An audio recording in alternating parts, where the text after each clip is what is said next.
अशी तुंबलेली मुंबई पाहणं दरवर्षी मुंबईकरांना जणू अंगवळणीच पडलंय।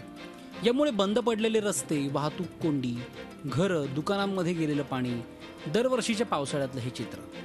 26 जुलैच्या घटनेनंतर बीएमसीनं ब्रिमस्टोवॅड प्रकल्प हाती घेतला।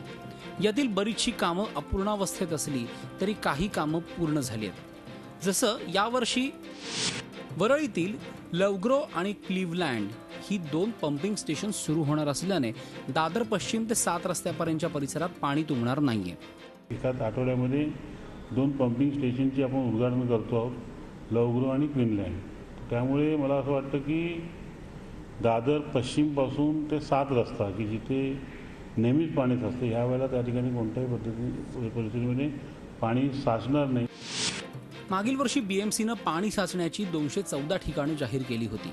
यामध्ये यंदा 10 वाढ होऊन ही संख्या 224 वर गेली आहे।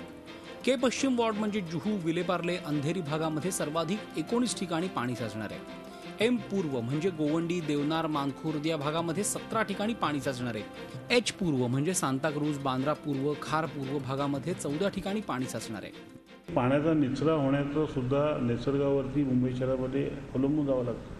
मुंबई शहरातली भरती ओहोटी आपल्याला बघावी लागते समुद्रातली, कारण पाण्याचा निचरा सगळा समुद्रात होतो पावसाच्या पाण्याचा।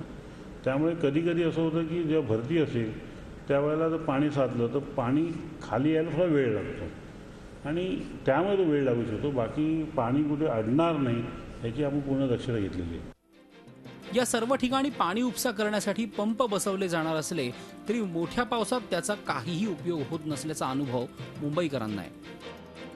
मुंबई तुंबणार नसल्याचे दावे मुंबई महापालिका दरवर्षी करते आणि दरवर्षी हे दावे पावसाळ्यात वाहून जातात। यावर्षीही यापेक्षा वेगळी परिस्थिती नसणार आहे। व्हिडिओ जर्नलिस्ट संजय गुप्तासह Krishnat Patil, Zee media, Mumbai. Zee 24 तास रहा एक पाऊल पुढे।